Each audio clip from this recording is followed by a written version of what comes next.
शेर अफजल मरवत साहब, जो नवाज शरीफ साहब का सब मामला हुआ है घंटे के अंदर, ऐसे आनन फानन उनको इंसाफ मिला है और इंसाफ क्या, नए प्रेसिडेंट सेट हो गए हैं। उससे पता नहीं आगे क्या मामला बनेगा निजाम अदल के अंदर, लेकिन वो आपको हैरत हुई है ये मामला था क्या, किस किस्म से हुआ है?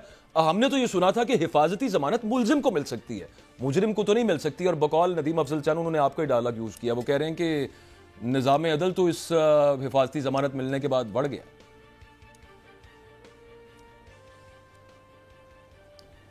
जी बहुत शुक्रिया बाजवा साहब। ये इनकी बेल पिटीशन या प्रोटेक्टिव बेल पिटीशन दायर होने से कबल ही ख़ान साहब से मेरी मुलाकात हुई थी, आज से तकरीबन कोई 10-12 दिन पहले। उस वक्त उन्होंने इन खदशात का इज़हार किया था और उन्होंने कहा था कि अदालती सिस्टम पे नज़र रखनी है क्योंकि नवाज़ शरीफ के लिए रास्ते निकाले जा रहे हैं और चाहे इनको नया कानून जो हैं क्यों ना बनाना पड़े अदालतों को, लेकिन नवाज़ शरीफ के हवाले से नून की क़ियादत भी बार बार कह चुकी हैं कि उनको गारंटीज दी गई हैं। यूँ ये इनकी आमद या इनका ये सिलसिला शुरू होने से बहुत कबल ही हमने अदालती निज़ाम को सेंसिटाइज़ करने के लिए और आवाम को आगाह करने के लिए इस हवाले से क्लियर मैसेज दिया था कि नवाज़ शरीफ की कोई पिटीशन आएगी तो हम बड़ी गहरी नज़र रखेंगे, हम देखेंगे कि अदालती प्रोसेस जो है कानून के मुताबिक तो पाता है। जब ये इनकी दरख्वास्त आई तो दरख्वास्त में 2-3 कानूनी सिकम थे। पहली बात तो ये है कि पाकिस्तान की अदालती तारीख़ में आज तक किसी मुजरिम को ये प्रोटेक्शन नहीं मिली है। ये ऐसा मुजरिम है 4 साल से जो है अदालत से भागा हुआ था, ये पुलिस से नहीं भागा था और न ये नेब से भागा था, ये नेब और पुलिस को मतलब ही नहीं था, ये तो अदालत में इसका केस था। अब मिल गई है सर, अब तो आगे की बात देखते हैं ना। अब जो है आगे फिर ये नजर आ रहा है कि वो जो केसेस में सजाएं हैं शायद उधर भी फिर बरियत, अब वो वहां पे मामला क्लियर हो जाएगा। फिर अब तो यही समझना चाहिए जी। ये नेब के खिलाफ अपील दायर की है, यानी दूसरी पार्टी नेब है। नेब ने पहले दिन ही अपना चेहरा आश्कारा कर दिया कि जी हमें तो जमानत भी इतराज़ नहीं है, तो लिहाजा अब ये तवक्को रखना। लेकिन अदालत नेब के किसी बयान की पाबंद नहीं है क्योंकि ये जराइम जो है नॉन कंपाउंडेबल है, नाकाबिल राजीनामा है। नेब अगर कहीं भी दे बबांगेदार कि इनको बरी कर दें तो अदालत जो है इस बयान को सिरे से कंसीडर नहीं करेगी क्योंकि नेब लॉ के तहत जो कन्विक्ट होता है उसके खिलाफ इल्ज़ाम होता है सरकार हुकूमत का पैसा जो है वो हथियाने का। तो नेब की कोई स्टेक्स तो नहीं है कि वो इन पे कंप्रोमाइज़ कर सके। लगता ये है कि ये पूरा फिक्स मैच था जिस तरह हमने पहले कहा था, और ये फिक्स मैच जो है ये जल्द ही अगर फिक्स मैच है या आपके मुताबिक तो फिर आगे 24 तारीख को आप क्या देख रहे हैं? 24 तारीख तक हिफाजती जमानत है, उसके बाद मुझे तो नहीं नजर आता कि नवाज शरीफ साहब जेल जाने के लिए तो पाकिस्तान नहीं आए। 1 सेकंड, जिस तरह से ये वाली हिफाजती जमानत मिल गई है, एक नई मिसाल पाकिस्तान की अदालती तारीख में कायम हो गई है, तो आगे 24 को वो जेल तो नहीं जा रहे। फिर 24 को कुछ और मामला चलेगा, शायद अपीलों पर बहस शुरू हो जाए और फिर उनकी बरियत की तरफ मामला जाना शुरू हो जाए, जो सजाएं उनको हुई हैं ऑलरेडी।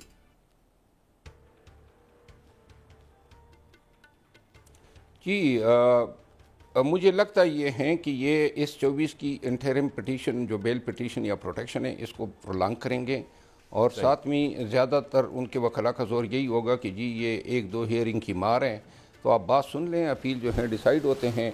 इनके आगे इन्होंने रखा हुआ है मरियम नवाज़ और सफदर अवान की बरियत का फ़ैसला कि जी इस के बुनियाद पे जो है उनके लिए काफ़ी जवाज़ है बरियत के लिए। असल बात यह है कि इंसाफ होता हुआ भी नज़र आना चाहिए। पाकिस्तान के अवाम जो हैं जिस तरीके से इनकी आमद पे सिविल एविएशन अथॉरिटी ने कहा है कि 2 जहाज़ उन पर पुल गिराएंगे, तमाम सरकारी अमला और रियासती इदारे तमाम लगे हुए हैं उसके जलसे को कामयाब करने के लिए।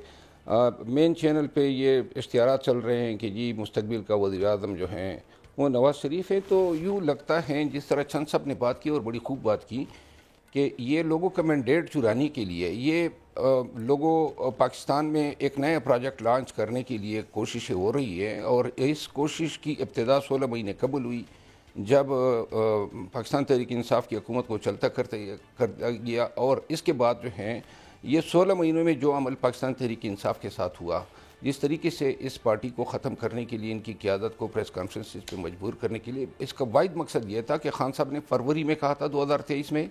शेर अफजल मरवत साहब, इस तरह के केसेस के अंदर चूंकि ये हेबियस की रिट है, हब से बेजा की, तो यूजुअली अदालतें जो हैं बस वो ये कहती हैं कि अच्छा बंदा प्रोड्यूस हो गया, हमारा काम इतने था। लेकिन ये बात अदालतों के सामने है कि एक बंदा 24 घंटे गिरफ्तारी के बाद नहीं पेश किया गया किसी भी मैजिस्ट्रेट की कोर्ट में, इस पे अदालतें बिल्कुल चुप रही हैं अभी तक। क्या मामला है सर?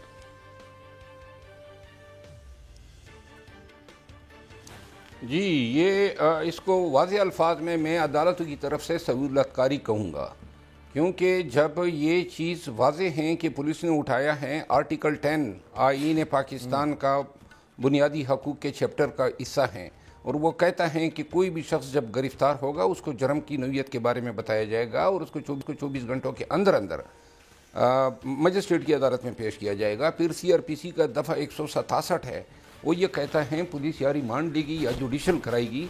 जब वो बार बार टाइम ले रहे थे और जज साहब जो हैं वो उनको वक्त दे रहा था, बल्कि मेरे ख्याल में गुज़िश्ता रोज़ भी उनको 1 हफ्ते की तारीख दी गई। बात यह है कि ये दारोमदार करता है, अगर ज़्यादा पहले इब्तिदा से अगर वो नहीं पेश कर रहे हैं तो एक दिन के बजाय अगले दिन की तारीख रखनी चाहिए थी कि जी पेश करें। पेश नहीं करते हैं तो फिर आप खुद जेल की तैयारी करें। ये बेसिकली ताज़ीरात पाकिस्तान के तहत तो ये 365A के परव्यू में फाल करता है, जिसकी सज़ाए मौत है किसी शख्स को अगवा करना किसी कंसिडरेशन के लिए, चाहे वो कंसिडरेशन प्रेस कॉन्फ्रेंस से क्यों ना हो। तो लिहाजा और ये ट्राइएबल बाई ATC कोर्ट है, यानी इनसे ज़्यादा दहशतगर्दी की अदालत जो है, ऐसे जितने लोग अगवा हुए हैं सब के खिलाफ इस जुर्म का इर्तिकाब किया गया है। और ये अब देख रहे हैं कि बात जो है ख़त्म हो जाती है, बंदा आ जाता है, प्रेस कॉन्फ्रेंस कर लेता है। शेर अफजल मरवत साहब, जो नवाज शरीफ साहब का सब मामला हुआ है घंटे के अंदर, ऐसे आनन फानन उनको इंसाफ मिला है, और इंसाफ क्या, नए प्रेसिडेंट सेट हो गए हैं। उससे पता नहीं आगे क्या मामला बनेगा निज़ाम अदल के अंदर। लेकिन वो आपको हैरत हुई है ये मामला था क्या, किस किस्म से हुआ है? हमने तो ये सुना था कि हिफाजती जमानत मुलजिम को मिल सकती है, मुजरिम को तो नहीं मिल सकती। और बकौल नदीम अफजल चान उन्होंने आपका ही डायलॉग यूज किया, वो कह रहे हैं कि निज़ाम अदल तो इस हिफाजती जमानत मिलने के बाद बढ़ गया।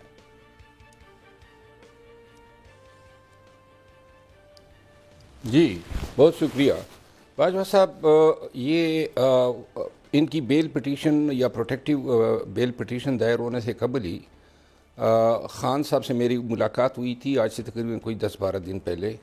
उस वक्त उन्होंने इन खदशात का इज़हार किया था और उन्होंने कहा था कि अदालती सिस्टम पे नज़र रखनी है क्योंकि नवाज शरीफ के लिए रास्ते निकाले जा रहे हैं, और चाहे इनको नया कानून जो हैं क्यों ना बनाना पड़े अदालतों को, लेकिन नवाज शरीफ के हवाले से नून की क़ियादत भी बार बार कह चुकी हैं कि उनको गारंटीज दी गई हैं।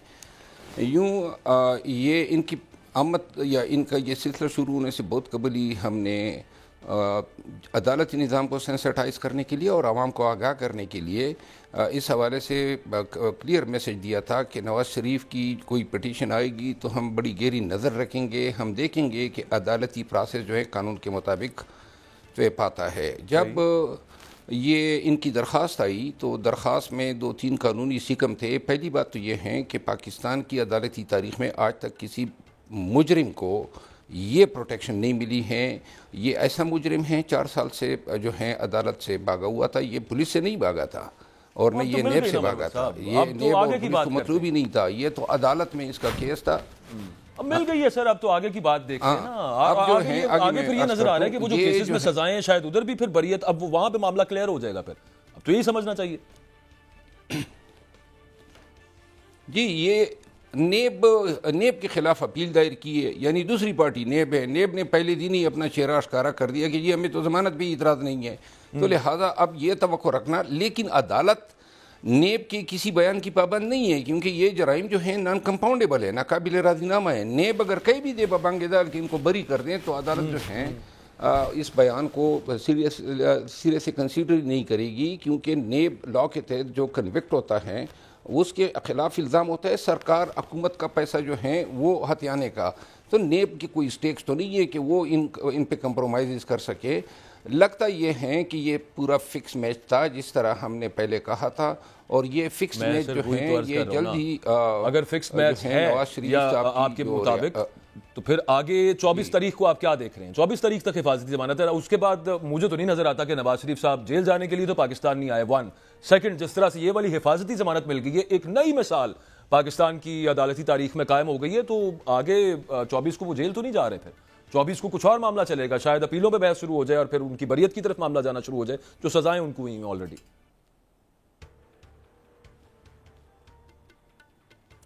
जी, मुझे लगता ये है कि ये इस 24 की इंटरिम पिटीशन जो बेल पिटीशन या प्रोटेक्शन है इसको प्रोलॉन्ग करेंगे, और साथ में ज़्यादातर उनके वकला का जोर यही होगा कि जी ये 1-2 हियरिंग की मार है, तो आप बात सुन लें, अपील जो है डिसाइड होते हैं।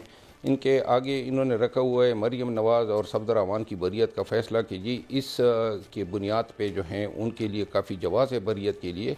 असल बात यह है कि इंसाफ होता हुआ भी नज़र आना चाहिए। पाकिस्तान के अवाम जो हैं जिस तरीके से इनकी आमद पे सिविल एविएशन अथॉरिटी ने कहा है कि 2 जहाज़ उन पर पुल गिराएंगे, तमाम सरकारी अमला और रियासत की इदारे तमाम लगे हुए हैं उसके जलसे को कामयाब करने के लिए।